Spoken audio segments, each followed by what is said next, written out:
വയനാട് കലക്ട്രേറ്റിന് മുന്നിലെ ദേശീയപാത 1 മണിക്കൂറോളം യുദ്ധക്കളമായി മാറി. നിരവധി തവണയാണ് യൂത്ത് കോൺഗ്രസ് പ്രവർത്തകർക്ക് നേരെ പോലീസ് ലാത്തിചാർജ് നടത്തിയത്. കണ്ണീർ വാതകവും പ്രയോഗിച്ചു.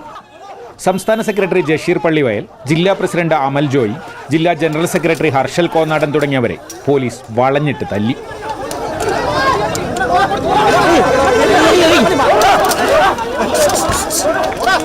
കേന്ദ്രം കൊടുക്കേണ്ട പാക്കേജ് നടപ്പിലാക്കാത്തത് ചോദ്യം ചെയ്തുകൊണ്ട് ഞങ്ങൾ ചെയ്ത സമരത്തെ അടിച്ചൊതുക്കിയിട്ടുണ്ടെങ്കിൽ ഞങ്ങൾ ഈ തെരുവിലുണ്ടാകും. മുണ്ടക്കൈ ചൂരൽമല ദുരന്തബാധിതർക്ക് പുനരധിവാസം പൂർത്തിയാകുന്നതുവരെ ഞങ്ങൾ ഉണ്ടാകും. എത്ര തല്ലും കൊള്ളാനും എത്ര ആക്രമണത്തിൽ നിൽക്കാനും ഞങ്ങൾ തയ്യാറാണ്.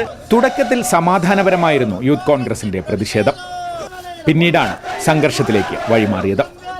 ഇതിനിടെ യൂത്ത് കോൺഗ്രസ് പ്രവർത്തകർ മർദ്ദിച്ചതായി ആരോപിച്ച് 2ാം ഗേറ്റിൽ ധർണ നടത്തുകയായിരുന്ന NGO യൂണിയൻ പ്രവർത്തകരും രംഗത്തെത്തി.